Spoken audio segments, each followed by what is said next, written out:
சென்னை மெரினா கடற்கரையில் நடைபெறவுள்ள விமான சாகச நிகழ்ச்சியை முன்னிட்டு காமராஜர் சாலையில் போக்குவரத்து மாற்றம் செய்யப்பட்டுள்ளது. கூடுதல் விவரங்களை செய்தியாளர் மகேந்திரன் வழங்க கேட்கலாம். மகேந்திரன், வணக்கம். விவரங்களை சொல்லலாம். இந்திய விமானப்படை தொடங்கப்பட்டு 92 ஆண்டுகள் நிறைவு விழாவை கொண்டாடும் வகையில் சென்னை மெரினா கடற்கரையில் மிகப்பெரிய விமான சாகச நிகழ்ச்சியானது இன்று நடைபெற இருக்கிறது. குறிப்பாக மெரினா கடற்கரையில் காலை 11 மணிக்கு தொடங்கக்கூடிய இந்த சாகச நிகழ்ச்சி மதியம் 1 மணி வரை நடைபெற இருக்கிறது. பொதுமக்கள் இதை இலவசமாக கண்டு ரசிக்கலாம் என்று அறிவிக்கப்பட்டுள்ள நிலையில் விமான சாகச நிகழ்ச்சியை காண தற்போதைய பொதுமக்கள் மெரினா கடற்கரையை நோக்கி வருகை தந்து கொண்டிருக்கின்றனர். இதன் காரணமாக இந்த மெரினா கடற்கரையில் போக்குவரத்து மாற்றம் செய்யப்பட்டிருப்பதாக ஏற்கனவே அறிவிக்கப்பட்டிருந்தபடி தற்பொழுது இந்த போக்குவரத்து மாற்றமானது செய்யப்பட்டிருக்கிறது. குறிப்பாக காலை 7 மணி முதலே இந்த மெரினா கடற்கரை சாலையானது முற்றிலுமாக போக்குவரத்துக்கு தடை செய்யப்பட்டு வாகனங்கள் அங்கங்கே திருப்பி விடப்படுகிறது.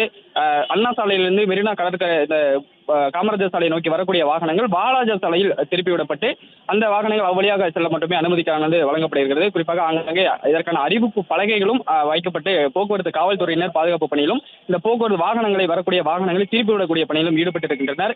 அதே போன்று திருவான்மியூரிலிருந்து வரக்கூடிய இந்த காமராஜர் சாலை நோக்கி பாரிஸ் நோக்கி செல்லக்கூடிய வாகனங்கள் டாக்டர் ராதாகிருஷ்ணன் சாலை வழியாக திருப்பி விடப்படுகிறது. பாரிஸிலிருந்து காமராஜர் சாலையை நோக்கி வரக்கூடிய வாகனங்களும் அந்த அருகில் இருக்கக்கூடிய சாலையில் திருப்பி விடப்படுகிறது. இது போன்று இந்த காமராஜர் சாலையில் மட்டும் இந்த போக்குவரத்து மாற்றமானது செய்யப்பட்டிருக்கிறது. சாலை முழுவதுமாக போக்குவரத்துக்கு தடை செய்யப்பட்டு பொதுமக்கள் நடந்து செல்வதற்கு மட்டுமே அனுமதியானது வழங்கப்பட்டிருக்கிறது.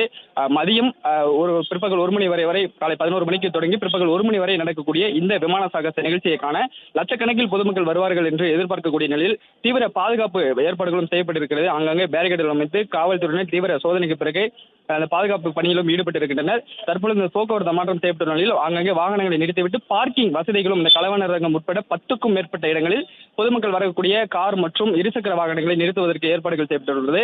எனவே அந்த போக்குவரத்து மாற்றத்திற்கு ஏற்ப பார்க்கிங் வசதி ஏற்பாடு செய்யப்பட்டுள்ள இடங்களில் வண்டிகளை பார்க் செய்துவிட்டு பொதுமக்கள் நடந்து மட்டுமே இந்த மெரினா கடற்கரைக்கு செல்ல அனுமதிக்கப்படுகின்றனர். விவரங்களுக்கு நன்றி மகேந்திரன்.